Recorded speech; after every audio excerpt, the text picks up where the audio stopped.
Hello everyone, welcome to YouTube school. अब हम start करते हैं क्लास 10th मैथ्स का नया chapter, that is polynomials, chapter number 2। So polynomials बहुत ही ज़्यादा इजी चैप्टर है, काफ़ी कम वेटेज होता है इसका, बट बहुत ही इंपॉर्टेंट है।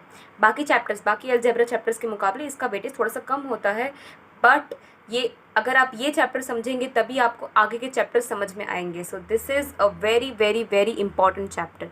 तो चलिए स्टार्ट करते हैं हम। पॉलिनोमियल स्टार्ट करने के लिए मैं आपको कुछ और चीज़ें समझाना चाहती हूँ ताकि आपको पॉलिनोमियल्स की चीज़ समझ में आए।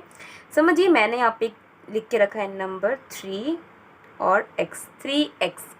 अब इसके अंदर दो चीज़ें आपको दिख रही है, एक एक नंबर दिख रहा है, दूसरा एक अल्फ़ाबेट दिख रहा है आपको, ठीक है, एक लेटर दिख रहा है। One is a number and the second one is a letter.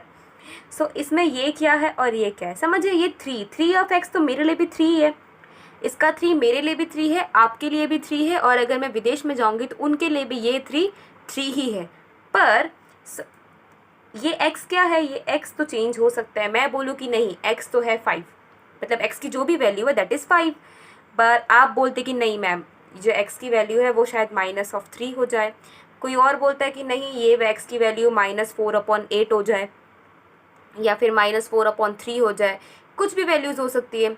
सो ऐसी चीज़ें जो कभी नहीं बदलेंगी, ये 3 सबके लिए 3 था, ऐसी चीज़ें नहीं चेंज होती है, उसको हम लोग कहते हैं एक कांस्टेंट।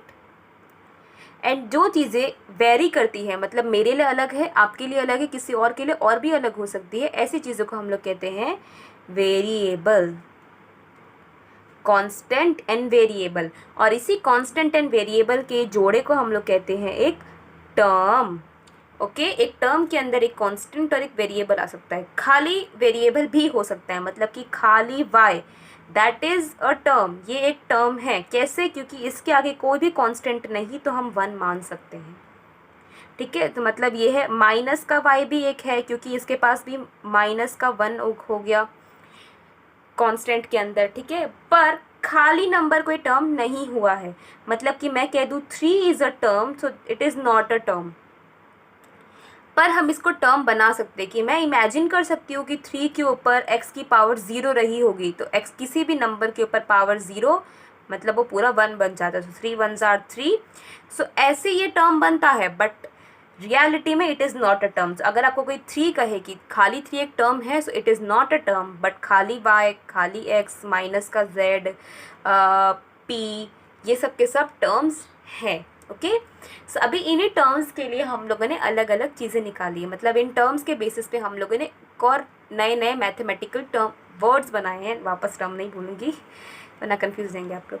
सबसे पहला आपका आता है मोनोमियल।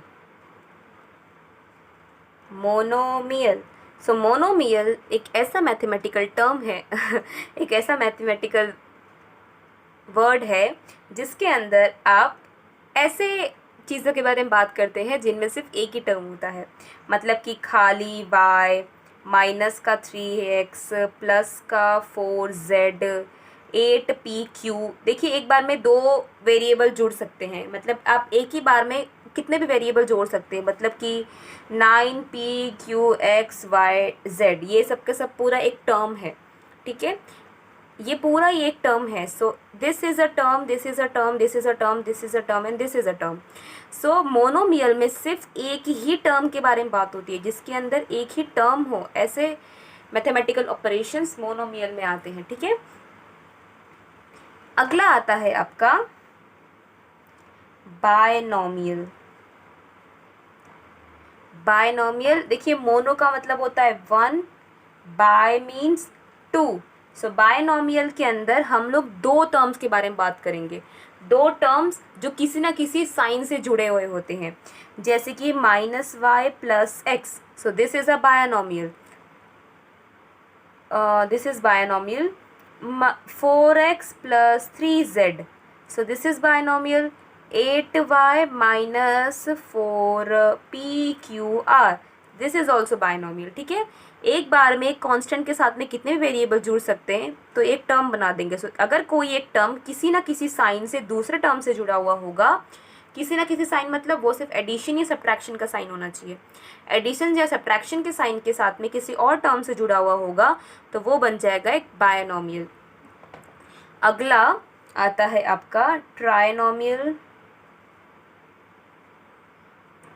सो ट्राइनोमियल आपको नाम से पता चल गया होगा कि इसके अंदर हम लोग 3 टर्म्स के बारे में बात करने वाले हैं।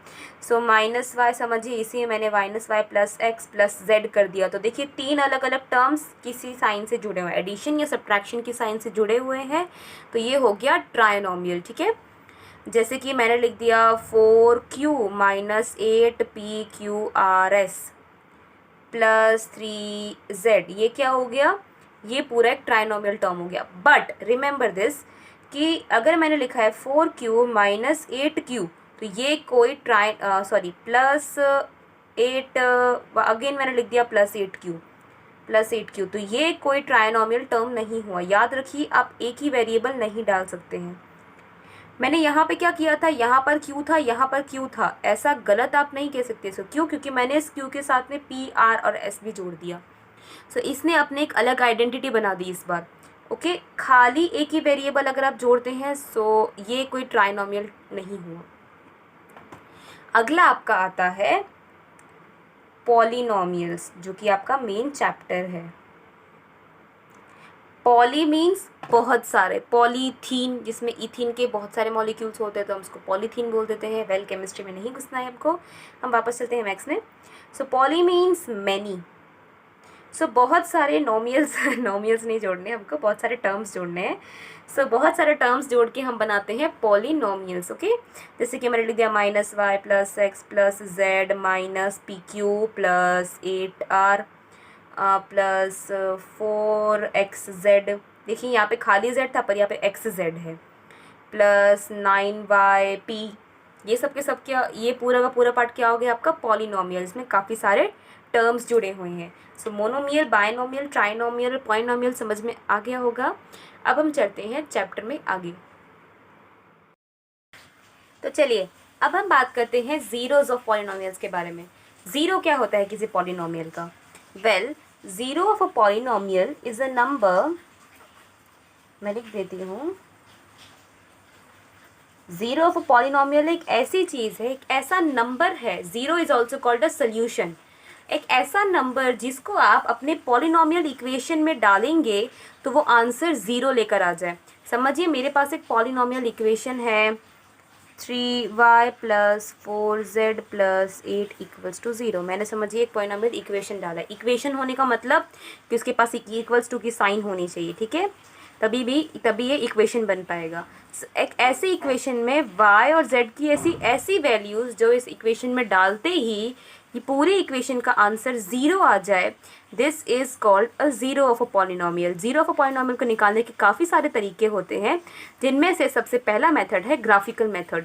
ग्राफिकल मेथड से आप कैसे पता कर सकते हैं किसी पॉलिनोमियल के कितने ज़ीरोज़ हैं? याद रखिए, किसी भी पॉलिनोमियल के कितने भी ज़ीरोज़ हो सकते हैं।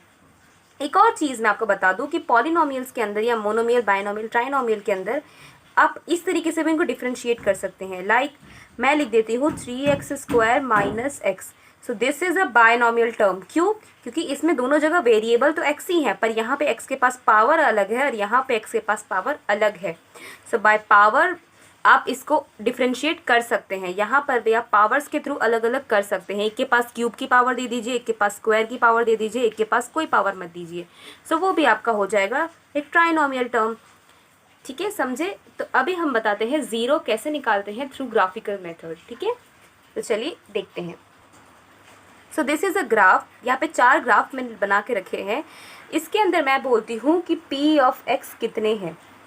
p ऑफ x मतलब कि ऐसे x के कितने वैल्यूज़ हैं जिसको मैं इक्वेशन में डालूंगी। जिस भी इक्वेशन के मैंने ये ग्राफ बनाए हैं उस इक्वेशन में डालूंगी मैं, तो वो आंसर ज़ीरो लेकर आते हैं। याद रखिए, एक किसी भी इक्वेशन में जितनी उसकी पावर होती है उतने उसके ज़ीरोज़ होते हैं।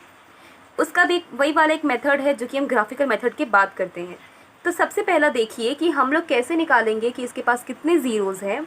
p ऑफ x मतलब यहाँ पे मैंने x लिख के रखा है, तो x एक्सिस को मेरा ग्राफ की ये पैराबोला जितनी बार टच कर रहा है, पैराबोला क्या है, this curve is called a parabola.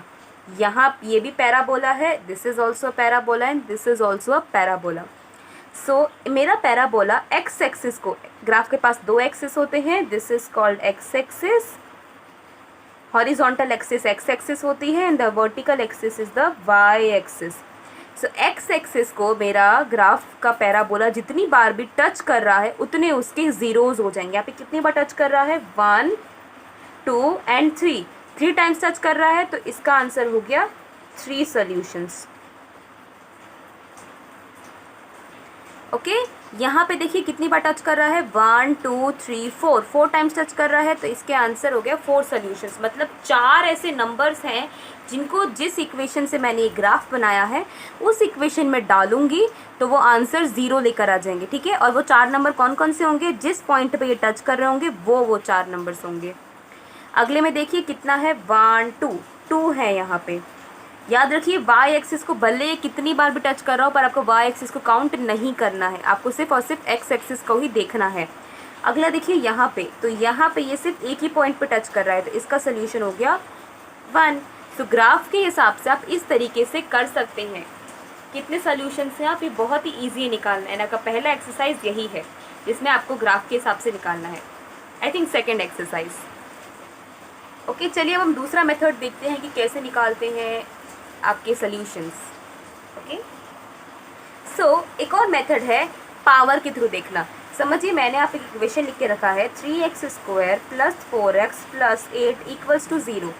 ये मेरे पास एक इक्वेशन है, इसके अंदर आपके वेरिएबल की जो हाईएस्ट पावर होगी उतने उसके सॉल्यूशन होंगे। वेरिएबल कौन कौन है, x, और यहाँ पे भी x वेरिएबल है। उनमें से इस x के पास कितनी पावर है, कुछ नहीं, तो 1 की पावर। ठीक है, कोई पावर नहीं लिखी है तो वो 1 की पावर होगी। सो यहाँ पर है 1 पावर, यहाँ पे है 2 पावर्स। सो इस पूरे इक्वेशन में आपके वेरिएबल की जो हाईएस्ट पावर है, हाईएस्ट पावर कितनी है, 2। सो इस इक्वेशन के सोल्यूशन कितने हो गए, 2। ऐसे 2 नंबर है जिनकी वैल्यूज जब मैं इस इक्वेशन में डालूंगी तो वो आंसर 0 लेकर आ सकते हैं। वेरिएबल की highest power is the another method जिसके थ्रू आप ये निकाल सकते हैं कि कितने सॉल्यूशंस हैं किसी इक्वेशन में। किसी इक्वेशन में क्या ऐसा भी हो सकता है कि वेरिएबल अलग अलग हो और पावर्स भी अलग अलग हों, तो आपको कौन सा पावर चुनना पड़ेगा, जो सबसे ज़्यादा है। जो सबसे ज़्यादा पावर होगी वो उतने उसके सॉल्यूशन होंगे। ओके, सो इतना ही रखते हैं आज के लिए। बहुत ही बेसिक था पॉलिनोमियल्स के बारे में। Stay updated for the next videos and that is it for today. I hope आपको समझ में आया होगा। Okay, stay safe, be happy, bye bye.